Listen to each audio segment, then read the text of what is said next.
Hello students, तो बेटा last lecture में अपन ने क्लोरोप्लास्ट तक कवर कर लिया था। माइटोकॉन्ड्रिया हो गया था और प्लास्टिड के टाइप हो गए थे, ल्यूकोप्लास्ट और क्रोमोप्लास्ट। और आज अपन स्टार्ट करेंगे क्लोरोप्लास्ट। तो आज का टॉपिक है अपना क्लोरोप्लास्ट। बिल्कुल सिंपल है और इंपॉर्टेंट भी है।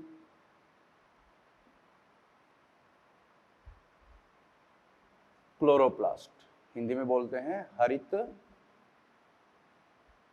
लवक। ठीक है, तो ये तीसरा प्रकार है ल्यूकोप्लास्ट, क्रोमोप्लास्ट, और तीसरा प्रकार कौन सा हो गया? क्लोरोप्लास्ट। तो क्लोरोप्लास्ट से संबंधित सारी बातें अब अपन करेंगे। तो अपन ने देखो इसको बताया था कि वर्णकों के आधार पर आपने इनको डिवाइड किया है। जो क्लोरोप्लास्ट होता है उसके अंदर वर्णक कौन से होते हैं? पिगमेंट होते हैं, लेकिन इसके अंदर जो पिगमेंट्स होते हैं वो कौन से होंगे बेटा? पर्णहरित, इसको बोलते हैं क्लोरोफिल, तथा कैरोटीनोइड्स। ठीक है, पर्णहरित जो है वो अधिक मात्रा में पाए जाते हैं। क्लियर? तो अपन बोल सकते हैं कि इसका जो रंग है, क्लोरोप्लास्ट का जो रंग है वो ये हरे रंग के होते हैं। हरे रंग के होते हैं, कारण क्लोरोफिल जो है वो अधिक मात्रा में पाया जाता है। और ये वर्णक जो हैं जो इसमें पाए जाते हैं उनको अपन बोलते हैं प्रकाश संश्लेषणीय वर्णक। इसमें प्रकाश संश्लेषणीय वर्णक होते हैं।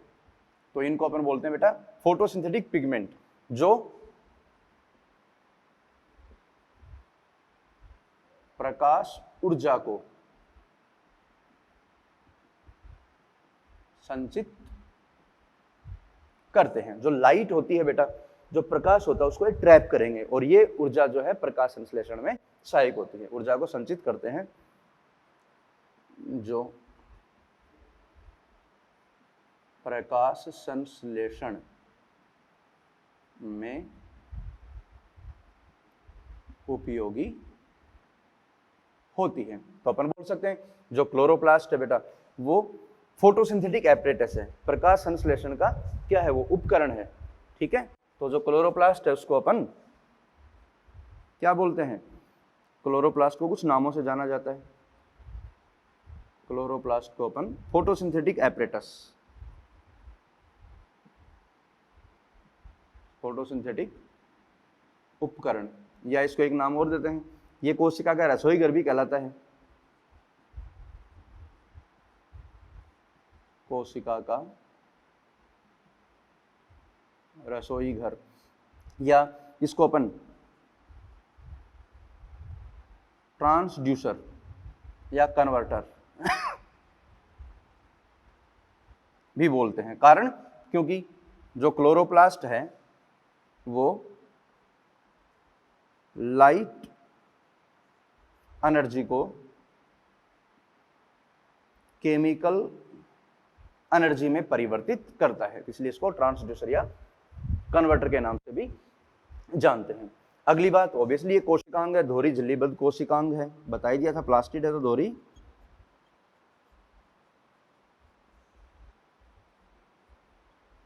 झिल्लीबद्ध कोशिकांग होता है। ये भी क्या है बेटा? अर्धस्वायशसी कोशिकांग। एक ही बात है, प्लास्टिड के सारे कैरेक्टरिस्टिक ही होंगे। Semi autonomous cell organelle. ठीक है, ये सारे पॉइंट आपको याद रखने, सारे नोट करने हैं। क्लियर? इसके अलावा हरित लवक के और कोई अनेक कैरेक्टर होते हैं। आपको पता है हरित लवक जो है माइटोकॉन्ड्रिया से क्या होते हैं? साइज में ये बड़े होते हैं। ठीक है, अगला पॉइंट लो बेटा।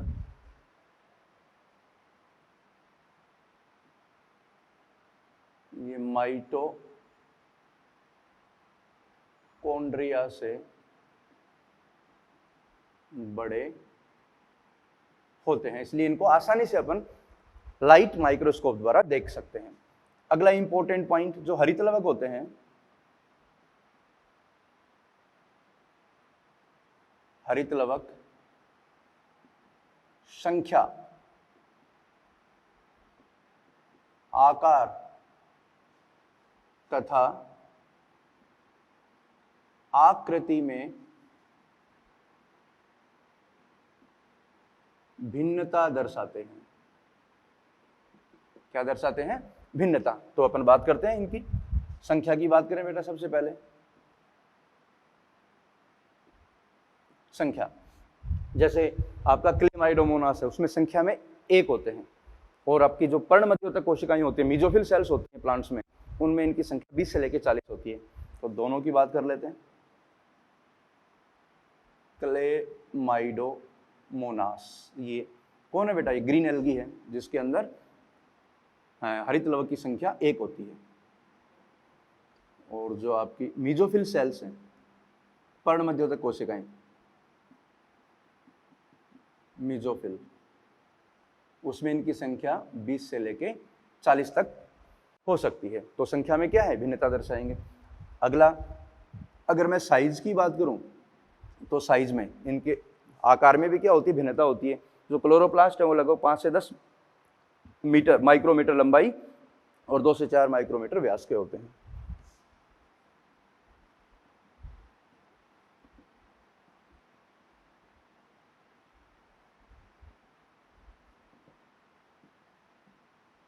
ऑब्वियसली अपन बोल सकते हैं कि ये माइटोकॉन्ड्रिया से क्या है? बड़े हैं। और बात करें बेटा आकृति की, आकृति, तो ये भिन्न भिन्न आकृति के हो सकते हैं। बिल्कुल सिंपल स्टेटमेंट याद रखना है। जो हरित लवक है वो लेंस आकार के, अंडाकार, गोलाकार, चक्री, फीते आकृति के हो सकते हैं। देखो जैसे ये आकृति में लेंस आकार, अंडाकार, गोलाकार, चक्रिक, फीतेनुमा, ईटीसी, ये इन आकृतियों में पाया जाता है। तो कुछ एल्गी हैं जिनके एग्जाम्पल बता रहा हूं और उनमें किन आकृतियों के हरित लवक पाए जाते हैं, थोड़ा सा इंपॉर्टेंट है। तो जो एल्गी है उनकी विशेषता है, उनमें अलग अलग आकृति के क्या पाए जाते हैं? हरित लवक पाए जाते हैं। तो एग्जाम्पल लिख रहा हूं, जैसे आपका यूलोथ्रिक्स है,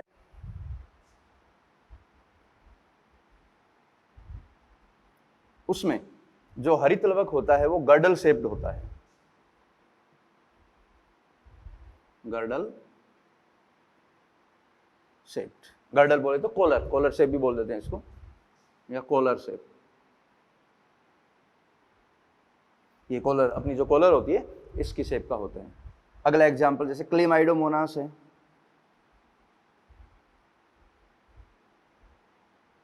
उसके अंदर हरित लवक कप शेप्ड होते हैं बेटा, कप शेप्ड। समझ रहे हो ना? शेप समझ जाओगे, कप शेप इस प्रकार से होता है, कप शेप्ड। ठीक है, तो कुछ एग्जांपल हैं जो आपको बता रहा हूं मैं। क्लेमाइडोमोनास हो गया, यूलोथ्रिक्स हो गया, इसके अलावा स्पाइरोगायरा,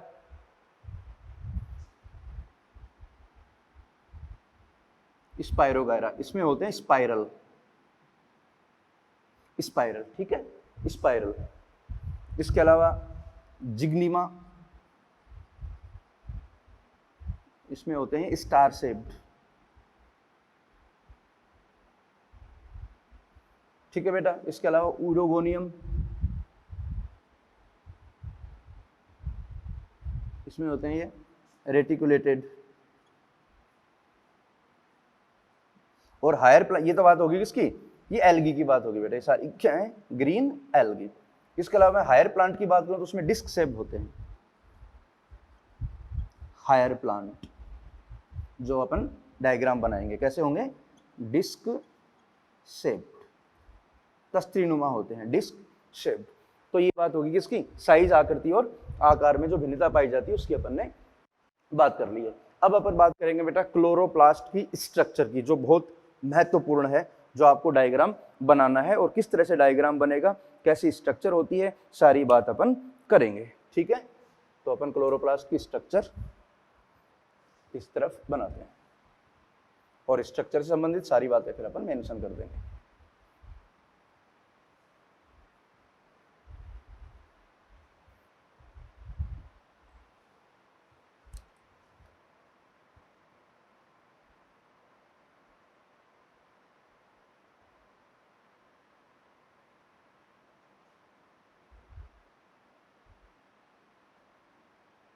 हरित लवक की संरचना।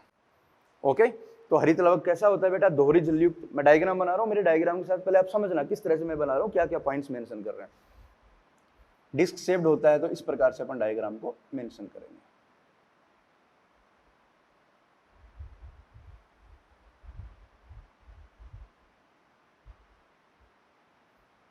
तो ये कैसा होगा बेटा, डिस्क शेप्ड और दोहरी झिल्ली युक्त होता है। तो इसमें दो झिल्लियां दिखा रहे हैं।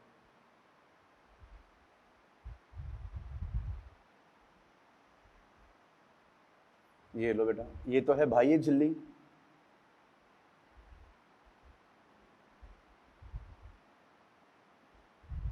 और ये है आंतरिक झिल्ली।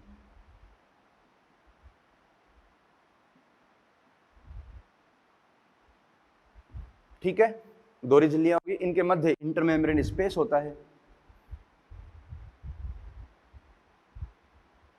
इंटरमेम्ब्रेन अवकाश, इंटरमेम्ब्रेन स्पेस। सेम वही बात है बेटा, बाह्य झिल्ली जो है और आंतरिक झिल्ली जो है उनमें भी एंजाइम पाए जाते हैं।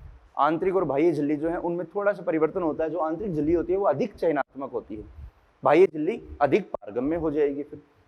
ठीक है, इसके अंदर ये जो स्पेस है बेटा, इसको अपन, इसमें जो आधात्री भरी होती है इसको अपन बोलते हैं स्ट्रोमा। स्ट्रोमा हिंदी में बोलते हैं इसको पीठी का। तरल पदार्थ होता है, तरल आधात्री होती है, इसको बोलते हैं अपन स्ट्रोमा। ठीक है, तो स्ट्रोमा किसके द्वारा घिरा है, आंतरिक झिल्ली के द्वारा। अब जो स्ट्रोमा है इसके अंदर कुछ झिल्लीबद्ध संरचनाएं पाई जाती हैं, इंपॉर्टेंट है। उन झिल्लीबद्ध संरचनाओं की अपन बात करेंगे। जैसे ये है, देखो एक स्ट्रक्चर है थैलीनुमा, चपटी,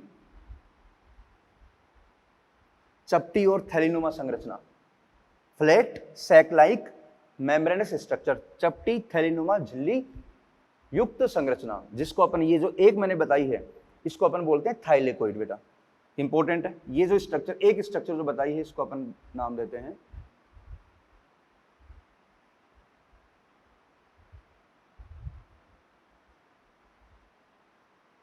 थाइलेकोइड। ये एक थाइलेकोइड है बेटा। ऐसी अनेक थाइलेकोइड आपस में एक दूसरे के ऊपर व्यवस्थित होकर जो सिक्के होते हैं उनका एक चट्टा बन जाता है। ठीक है, पाइल्स ऑफ द कॉइन्स, सिक्कों का चट्टा बना लो, 1 2 3 ऐसे रख लो। तो एक थाइलेकोइड अगली थाइलेकोइड आपस में एक दूसरे के ऊपर क्या होगी बेटा, व्यवस्थित होगी। इससे जो चट्टेनुमा जो संरचना बनी है, ये स्ट्रक्चर जो बनी है, इसको अपन बोलते हैं ग्रेनम। और बेटा ग्रेना प्लूरल होता है, अनेक हो गई तो ग्रेना। ठीक है, तो थाइलेकोइड से क्या बन गया, ग्रेनम, बहुवचन क्या हो गया, ग्रेना। ऐसी अनेक ग्रेनम जो है इसमें पाई जाती है। जैसे एक यहाँ पे है, एक यहाँ पे है, इस तरह से ये, और ये आपस में एक दूसरे से बेटा कनेक्टेड होती हैं। जैसे इसकी थाइलेकोइड, इसकी थाइलेकोइड, मेम्ब्रेन इलोंगेट होगी और ये आपस में क्या हो जाएंगी, कनेक्ट हो जाएंगी। तो जो कनेक्ट होती हैं, जिसके द्वारा ये कनेक्टेड है, उसको अपन बोलते हैं बेटा स्ट्रोमा लेमिली। ठीक है, ये वाली जो स्ट्रक्चर है इसको बोलेंगे अपन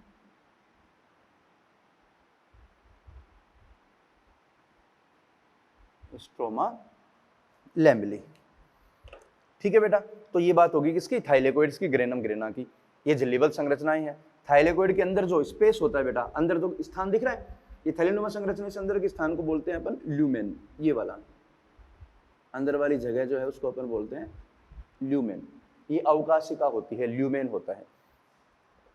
क्लियर।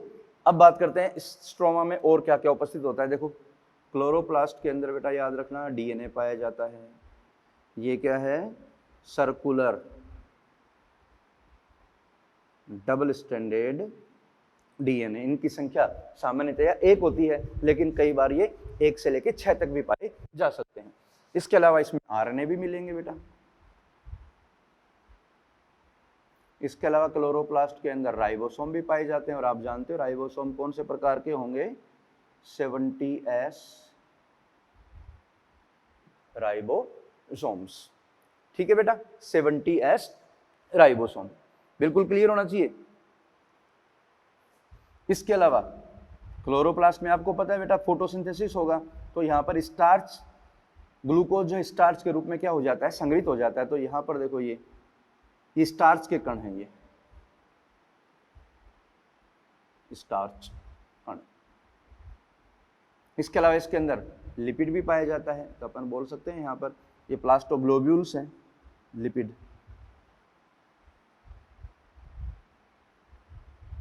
जिसमें लिपिड होता है। इसके अलावा क्लोरोप्लास्ट में बहुत सारे एंजाइम भी पाए जाते हैं। कुछ एक एंजाइम है जो काम के, जैसे C3 साइकिल का स्थल है ये स्ट्रोमा, तो यहाँ पर एक विशिष्ट एंजाइम पाया जाता है जिसको बोलते हैं रूबिस्को। स्ट्रोमा में एंजाइम है, एंजाइम जिसका नाम है, फिजियोलॉजी में आएगा बेटा, बात करेंगे, रूबिस्को एंजाइम, जो C3 चक्र का मुख्य एंजाइम होता है।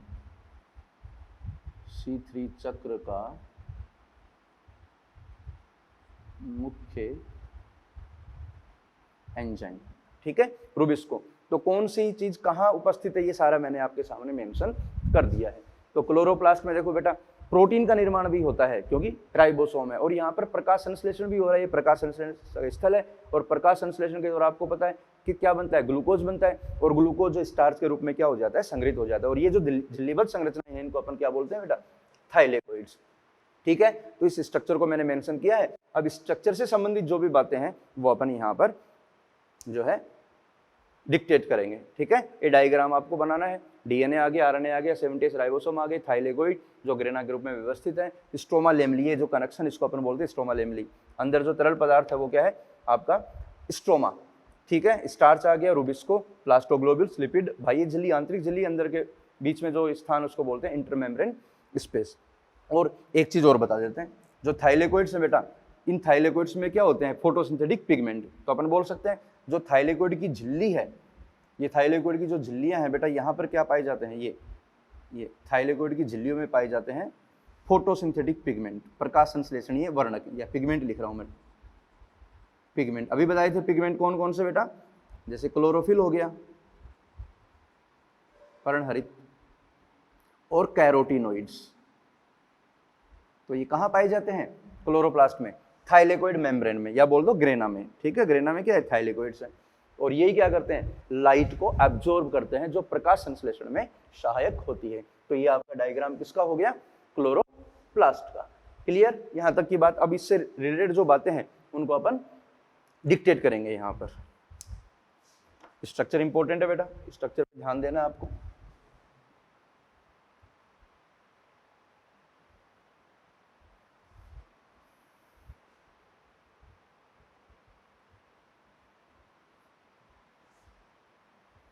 तो सारी बातें यहाँ पर अपन मेंशन करेंगे, ठीक है। समझते जाना सारे पॉइंट। तो क्लोरोप्लास्ट की जो स्ट्रक्चर उससे रिलेटेड जो बातें हैं, अब आपको मैंने बता दिया था ये दोहरी झिल्ली युक्त कोशिकांग है, 2 झिल्लियां हैं इसके चारों ओर, ठीक है, आंतरिक झिल्ली और बाह्य झिल्ली।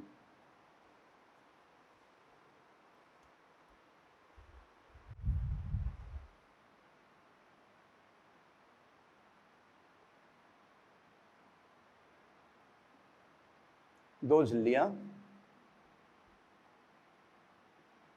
पाई जाती हैं, कौन कौन सी बेटा, बाह्य झिल्ली और आंतरिक झिल्ली। जो बाह्य झिल्ली होती है वो अधिक पारगम्य होती है, और ये कम पारगम्य होती है। दोनों के मध्य जो स्पेस है उसको अपन क्या बोलते हैं, अंतर झिल्ली अवकाश। और अंदर जो स्थान घिरा है, अंतर झिल्ली ने जो स्थान घेर रखा उसको क्या बोलते हैं, पीठिका। अंतः झिल्ली द्वारा घेरे गए स्थान को स्ट्रोमा कहते हैं, पीठिका कहते हैं। स्ट्रोमा जो है उसके अंदर कुछ झिल्लीबद्ध संरचनाएं पाई जाती हैं। समझना बेटा, सारे पॉइंट में मेंशन कर रहा हूं। पीठिका में चपटी झिल्लीयुक्त थैली जैसी संरचनाएं संगठित होती हैं।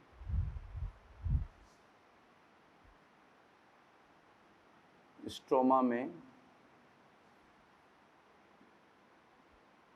चपटी,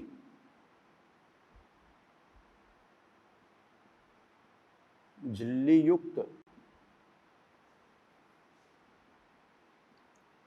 थैली जैसी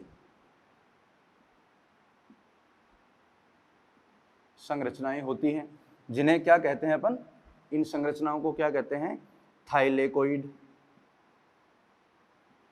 थाइलेकोइड्स डायग्राम में बनाए मैंने, थाइलेकोइड, चपटी, झिल्ली युक्त थैली जैसी संरचना को क्या कहते हैं अपन, थाइलेकोइड। थाइलेकोइड सिक्कों के चट्टों की भांति ढेर के रूप में मिलती हैं।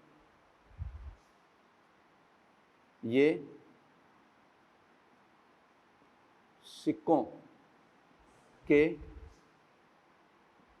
चट्टों की भांति ढेर के रूप में मिलती हैं, जिन्हें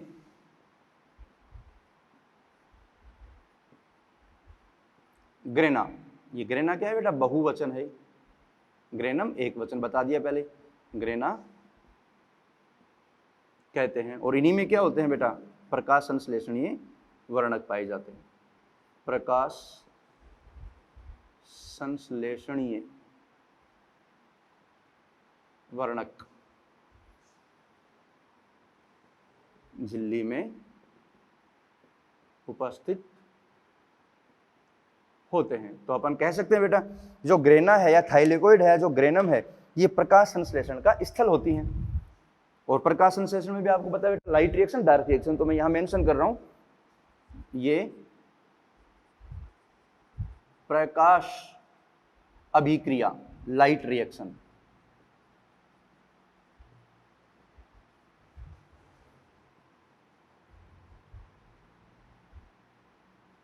का स्थल होती हैं, क्योंकि यही पिगमेंट है और वो पिगमेंट प्रकाश को अवशोषित करते हैं, तो उससे प्रकाशिक अभिक्रिया संपन्न होती है। तो ये बात होगी झिल्लियों की। इसके अलावा जो स्ट्रोमा है बेटा, यहाँ मेंशन कर रहा हूं मैं, स्ट्रोमा बहुत इंपॉर्टेंट है, क्योंकि जो स्ट्रोमा है उसके अंदर वर्णक नहीं होते। वर्णक तो झिल्ली में है, स्ट्रोमा जो है उसमें वर्णक नहीं है, तो ये कैसा होता है, कलरलेस, रंगहीन होता है। ठीक है, स्ट्रोमा जो है उसके अंदर याद रखना बेटा, अगला पॉइंट, इसमें डार्क रिएक्शन होती है। डार्क रिएक्शन का स्थल स्ट्रोमा होता है। स्ट्रोमा के अंदर क्या पाया जाता है बेटा, रूबिस्को एंजाइम होता है। इसके अलावा इसमें डीएनए होता है, इसके अलावा इसमें आरएनए होता है, इसके अलावा इसमें 70S राइबोसोम पाए जाते हैं। तो अपन बोल सकते हैं स्ट्रोमा जो है डार्क रिएक्शन, या डार्क रिएक्शन क्या होती है बेटा, C3 साइकिल। C3 साइकिल का स्थल कौन होता है, स्ट्रोमा होता है। और प्रकाशिक अभिक्रिया का स्थल कौन होता है, ग्रेनम होता है। बात समझ में आ गई बेटा। ये सारे पॉइंट आपको याद रखने हैं, ये इसकी स्ट्रक्चर से रिलेटेड है। तो ये अपन ने स्ट्रक्चर की बात कर ली। अगली बात करें तो ETS भी पाया जाता है बेटा। तो जो थाइलेकोइड है उनकी झिल्लियों में ETS भी होता है, यही मेंशन कर देते हैं, याद रहेगा, इलेक्ट्रॉन ट्रांसपोर्ट सिस्टम, जो ATP निर्माण में सहायक होता है। तो ETS का स्थल भी क्या है, थाइलेकोइड मेम्ब्रेन। और आप जानते हो प्रकाश अभिक्रिया के दौरान ATP का निर्माण होता है, तो ETS जो है वो थाइलेकोइड झिल्ली के अंदर उपस्थित होता है। तो ये बात होगी किसकी, आपकी हरित लवक की स्ट्रक्चर की। ठीक है, स्ट्रक्चर कंप्लीट। अब ये जो स्ट्रक्चर आपको बताई है, इसके बाद में अपन बात कर रहे हैं फंक्शन की। तो हरित लवक के जो कार्य हैं उनका थोड़ा सा अपन विवरण देते हैं, क्योंकि इंपॉर्टेंट है। अब यहाँ पर अपन मेंशन करेंगे हरित लवक के कार्य। बिल्कुल सिंपल है बेटा, आपको बताइए हरित लवक जो है उसका मुख्य काम क्या है, प्रकाश संश्लेषण का क्या है, स्थल है।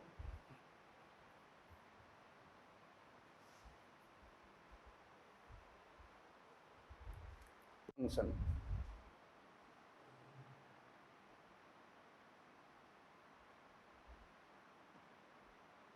सबसे इंपॉर्टेंट क्या है, फोटोसिंथेसिस।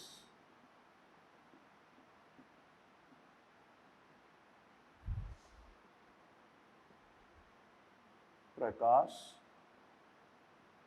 संश्लेषण। तो प्रकाश संश्लेषण का स्थल कौन होता है, हरित लवक। और आप जानते हो बेटा फोटोसिंथेसिस में दो रिएक्शन होती हैं, लाइट रिएक्शन और डार्क रिएक्शन। डार्क रिएक्शन को अपन C3 चक्र भी बोलते हैं। ठीक है, लाइट रिएक्शन के दौरान क्या होता है सब जानते हो बेटा, जो लाइट है उसकी उपस्थिति में किसका निर्माण होता है, एटीपी का, NADPH2। ये बाद में जब अपन प्रकाश संश्लेषण पढ़ेंगे तब डिटेल में बात करेंगे।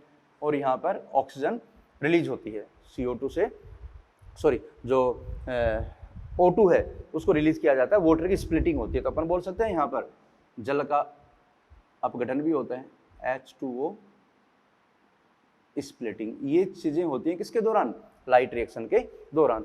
जो डार्क रिएक्शन है उसके दौरान क्या होता है बेटा, समझ लो यहाँ पर जो CO2 है उसको ग्लूकोज में बदला जाता है, C6H12O6। ये कौन है, ये ग्लूकोज। ठीक है, लेकिन ये ATP और NADPH2 यहाँ पर काम आते हैं ऊर्जा के रूप में, स्वांगीकारी ऊर्जा के रूप में। तो ये प्रकाश संश्लेषण हो गया। तो प्रकाश संश्लेषण का स्थल क्या है, क्लोरोप्लास्ट। अब लाइट रिएक्शन ग्रेना में और डार्क रिएक्शन स्ट्रोमा में संपन्न होती है। ये आपको याद रखने बेटा, नीट में ऐसे ही क्वेश्चन आते हैं।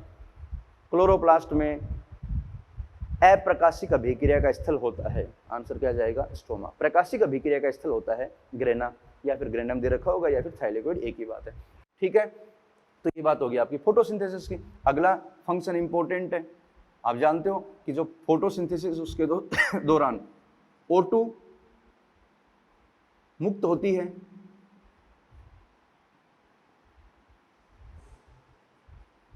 तथा CO2 का उपयोग होता है।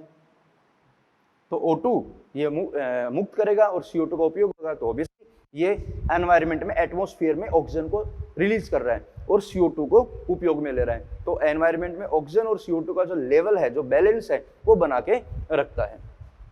ठीक है बेटा, ये सारी बातें याद रखनी है आपको। ये आपका क्लोरोप्लास्ट के फंक्शन की बात करें, मेन फंक्शन तो मैंने बता दिया है। इसके अलावा और थोड़ी सी बात कर लो बेटा। जो क्लोरोप्लास्ट है वो हरे रंग का है। जब फल परिपक्व होता है या फूल परिपक्व होता है तो क्लोरोप्लास्ट जो है वो क्रोमोप्लास्ट में कन्वर्ट होता है। ये देखो, क्लोरोप्लास्ट किसमें, क्रोमोप्लास्ट में। कब, परिपक्वन के दौरान।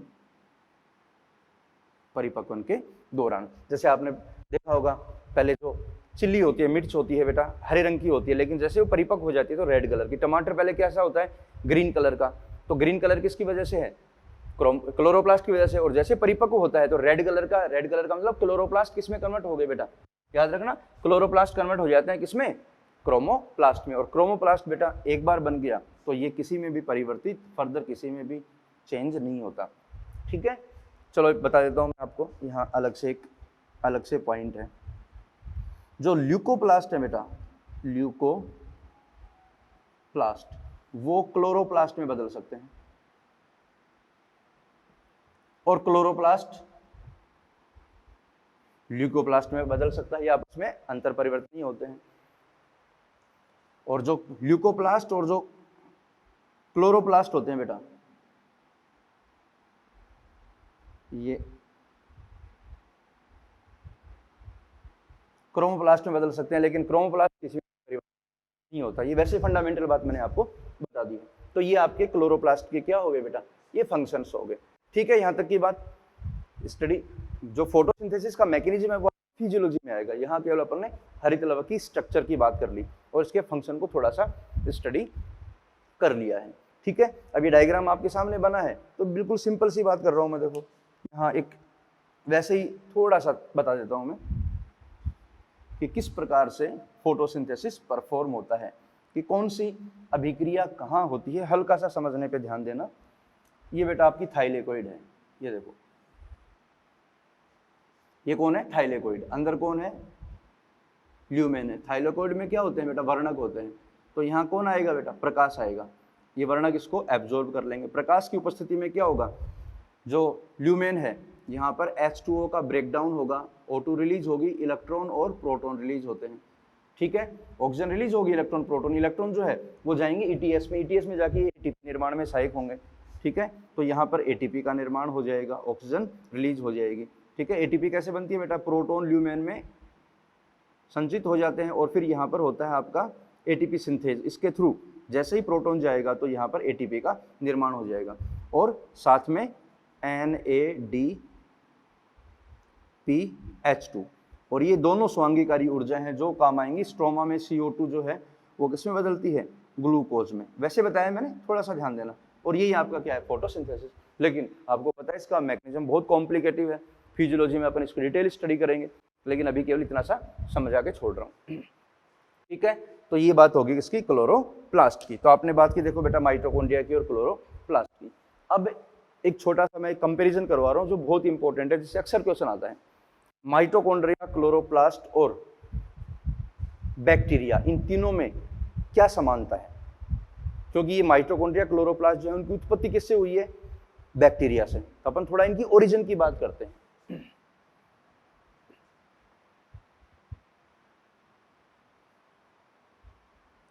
इंपॉर्टेंट है बेटा, समझना, इसको ध्यान से समझना। देखो समानताएं ले रहा हूं तीनों में, इन तीनों में मैं कंपैरिजन करवा रहा हूं। तो इधर तो ले रहे हैं अपन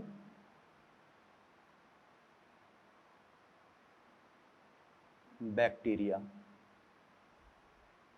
ये है आपका माइटोकॉन्ड्रिया और ये है क्लोरोप्लास्ट।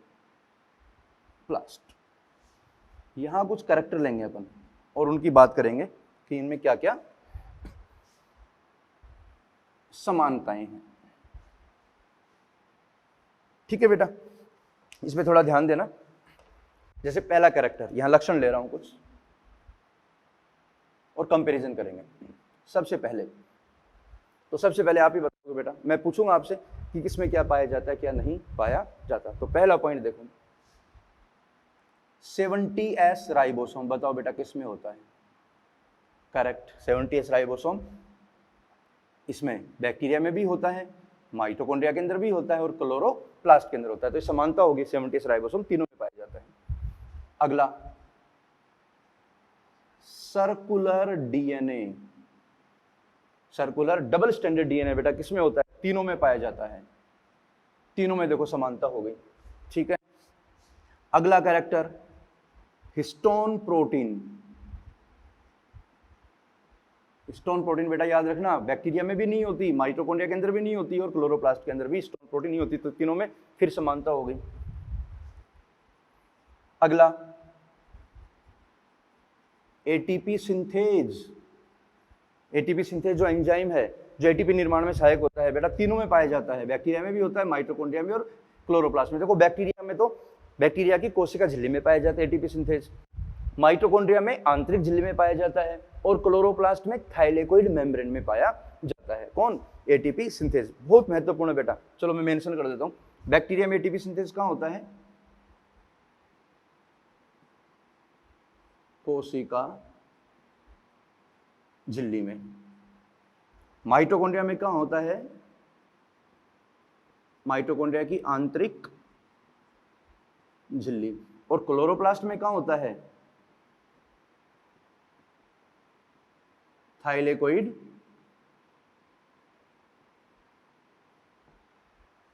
झिल्ली में। ठीक है बेटा, क्लियर बात? तो इनमें समानता होगी। अगला अंतर देखो एक और, पोरिन्स।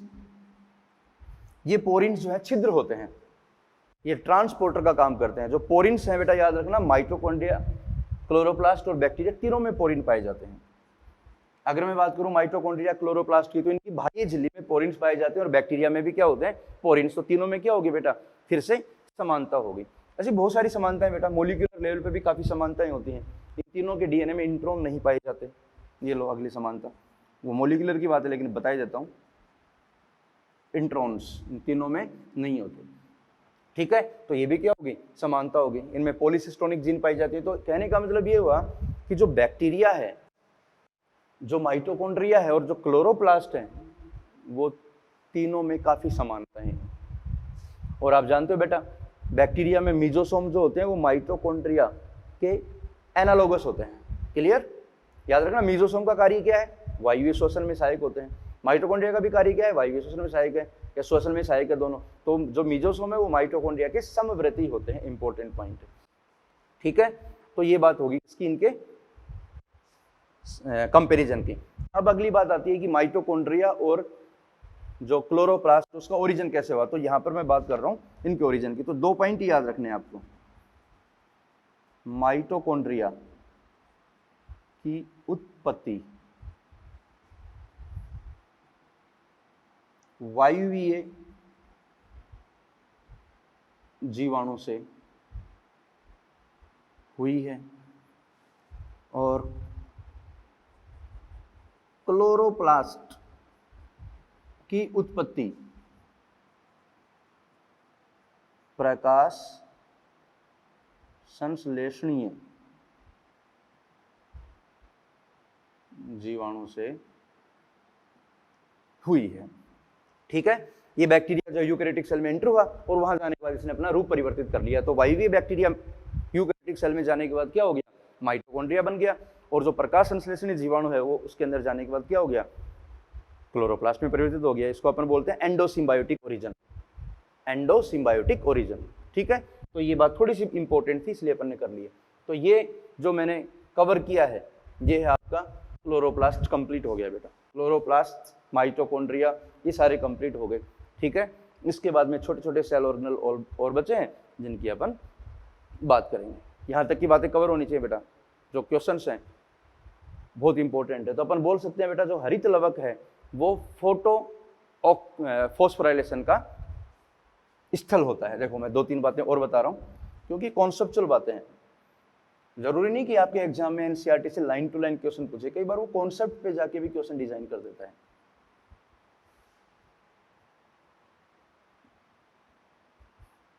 इसको समझे बेटा। एटीपी का निर्माण जो है, देखो एटीपी निर्माण, इसको अपन बोलते हैं फोस्फोराइलेशन। फोस्फोराइलेशन क्यों बोला फोस्फोराइलेशन, क्योंकि यहां पर जो एडीपी है वो फॉस्फेट के साथ जुड़ती है तो क्या बनता है, एटीपी। तो ये प्रोसेस क्या हो गया, फोस्फोराइलेशन। एटीपी का निर्माण क्या कहलाता है, फोस्फोराइलेशन। अब जो फोस्फोराइलेशन है, एटीपी निर्माण जो है वो 3 प्रकार से होता है बेटा। पहला ऑक्सीडेटिव फोस्फोराइलेशन। इसका मीनिंग समझ गए होंगे बेटा आप। ऑक्सीडेटिव मतलब ऑक्सीजन की उपस्थिति में। तो अपन बोल सकते हैं ऑक्सीडेटिव फोस्फोराइलेशन क्या होगा, जो एडीपी है वो आईपी के साथ जुड़ के क्या बनाएगी, एटीपी। लेकिन इसको किसकी आवश्यकता है, ऑक्सीजन की, जिसको बोलते हैं ऑक्सीडेटिव फोस्फोराइलेशन। और बताओ ऑक्सीडेटिव फोस्फोराइलेशन जो है वो कहाँ होगा, ये माइटोकॉन्ड्रिया में होता है, माइटोकॉन्ड्रिया। अगला होता है फोटोफोस्फोराइलेशन। फोटोफोस्फोराइलेशन जिसमें क्या होता है, एडीपी आईपी के साथ जुड़ के एटीपी में बदलेगा। लेकिन यहाँ किसकी आवश्यकता होगी, लाइट की, प्रकाश की उपस्थिति में। इसको बोलते हैं फोटोफोस्फोराइलेशन। तो आप बताओगे फोटोफोस्फोराइलेशन का स्थल क्या होगा बेटा, क्लोरोप्लास्ट। एक और होता है जो अपन फिजियोलॉजी में बात करेंगे, सबस्ट्रेट लेवल फोस्फोराइलेशन। इसमें ना तो ऑक्सीजन की आवश्यकता है ना ही प्रकाश की, यहाँ पर सबस्ट्रेट लेवल पे होता है। जैसे कोई सबस्ट्रेट है वो प्रोडक्ट में बदलता है तो वहाँ डायरेक्ट एटीपी बन जाता है। एक एग्जांपल बता रहा हूँ, जैसे याद करो, जो फॉस्फोइनोल ग्लाइकोलाइसिस की बात कर रहा हूँ, last step PEP, phosphoenol pyruvate. तो जो फॉस्फोइनोल पायरुवेट है ये बदलता है पायरुविक एसिड में। तो याद करो बेटा वहां पर डायरेक्ट क्या होता है, एडीपी से एटीपी का निर्माण होता है। और ये आईपी, यहाँ से पीपी के पास आईपी होता है फॉस्फेट, ये इसके पास चला गया, एटीपी बन गई, पायरुविक एसिड बन गया। तो इसको अपन बोलते हैं सबस्ट्रेट लेवल फोस्फोराइलेशन। तो सबस्ट्रेट लेवल फोस्फोराइलेशन आपको जनरली ग्लाइकोलाइसिस में और क्रेब्स चक्र में एक स्थल पर देखने को मिलता है, जो अपन फिजियोलॉजी में बात करेंगे। क्लियर होगी बात कि फोस्फोराइलेशन क्या होता है, कितने प्रकार का होता है, किस तरह से होता है। तो ये सारी बातें आपको बेटा नोट डाउन करनी है। ठीक है, सबको आपको नोट्स में कॉपी करना है और इनको रिवाइज भी करना है। तो ये बात होगी किसकी, आपकी बेटा, किसकी, हरित लवक की। क्लियर। ओके, यहां तक की बात क्लियर। अब हरित लवक के बाद एक छोटा सा टॉपिक और कवर करवा रहा हूं बेटा, यहां अभी कवर कर लेते हैं राइबोसोम को। बिल्कुल सिंपल है।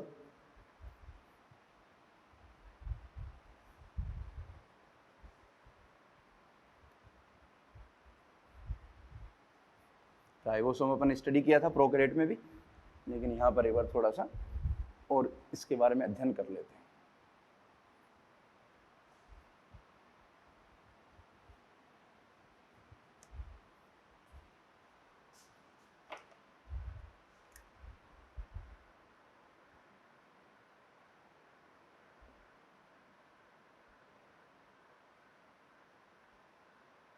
राइबोसोम, तो सबसे पहला पॉइंट बेटा राइबोसोम का, राइबोसोम की जो खोज है वो की थी जॉर्ज पैलेड ने।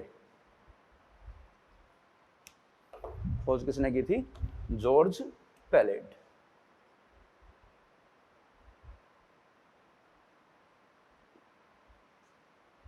कब की बात है ये? 1955 की। ठीक है, अब इसके सारे पॉइंट जो अपन मेंशन करेंगे। राइबोसोम झिल्ली रहित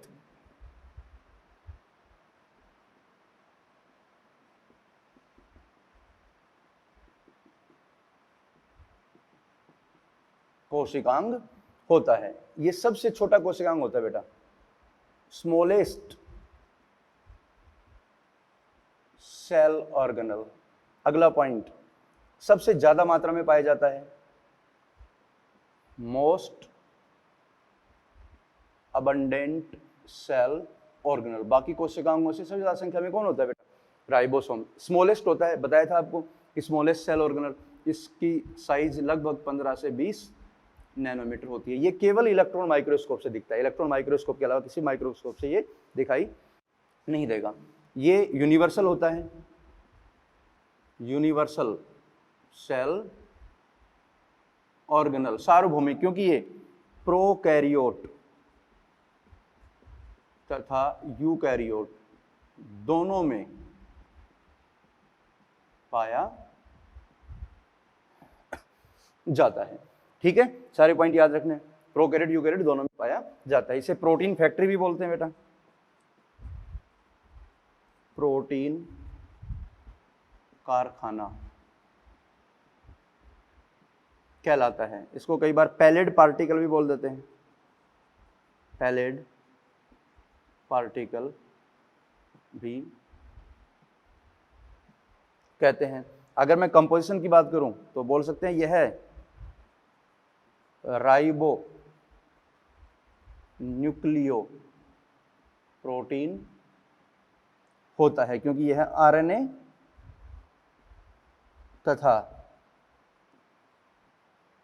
प्रोटीन का बना होता है। किसका बना होता है बेटा? आरएनए और प्रोटीन का।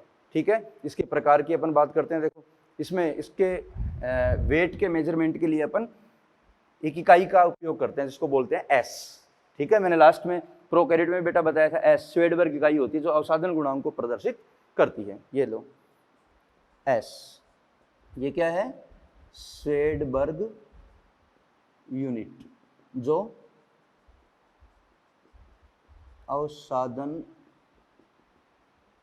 गुणांक को प्रदर्शित करती है। और ये किस पर निर्भर करती है बेटा? अवसादन गुणांक, डेंसिटी तथा मास पर। जितनी डेंसिटी मास ज्यादा होगा उसका अवसादन गुणांक ज्यादा होगा। और इस बेसिस पे बेटा दो प्रकार के होते हैं। बिल्कुल सिंपल है, देखो अभी दोनों की मैं बात कर लेता हूं प्रकार।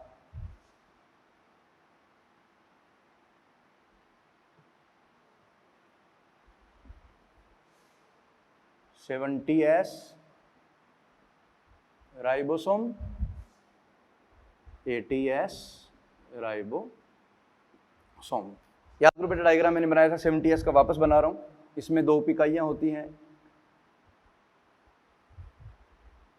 ये बड़ी है 50S, ये छोटी उप इकाई है 30S। इसमें दो टाइप के आरएनए होते हैं, इसमें एक टाइप का आरएनए होता है। ठीक है, उनके नाम मैं मेंशन कर रहा हूँ, पहले भी कर चुका हूँ। ये होता है बेटा 23S आरआरएनए, और ये होता है 5s rRNA। ये जो है ये होता है 16s rRNA। ठीक है बेटा। और जो 80s राइबोसोम है इसमें भी 2 इकाइयाँ होती हैं, एक होती है बड़ी और एक होती है छोटी। बड़ी वाली होती है 60s, छोटी वाली होती है 40s। जो 60s है उसमें 3 प्रकार के rRNA होते हैं, 1 2 3। ये 28s rRNA है, ये वाला है आपका बेटा 5.8s rRNA और ये होता है 5s rRNA। इसमें एक प्रकार का होता है rRNA जिसको बोलते हैं 18s rRNA। बेटा ये याद रखने पड़ेंगे आपको ना कि कौन कौन से rRNA कौन कौन सी इकाई में पाए जाते हैं। तो ये 80s 70s राइबोसोम दोनों की स्ट्रक्चर होगी। ठीक है। 70s राइबोसोम प्रोकैरियोट यूकैरियोट दोनों में पाया जाता है। देखो प्रेजेंस बता रहा हूं मैं, ये होता है both prokaryote and eukaryote. Eukaryote में कहाँ होता है बेटा, इंपॉर्टेंट है, माइटोकॉन्ड्रिया और प्लास्टिड में। बताया था, याद करो। यूकैरियोट माइटोकॉन्ड्रिया प्लास्टिड के अंदर 70s राइबोसोम होता है, प्रोकैरियोट में साइटोप्लाज्म में पाया जाता है। 80s राइबोसोम जो है ये कहाँ बताया था बताओ, यूकैरियोट में ये RER पर होता है, RER पर, तथा साइटोप्लाज्म में मुक्त रूप से भी पाया जाता है, साइटोप्लाज्म में फ्री। और ये केंद्र की बाह्य झिल्ली,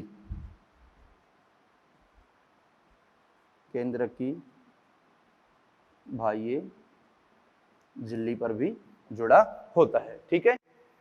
इसको अपन प्रोकैरियोटिक राइबोसोम बोलते हैं,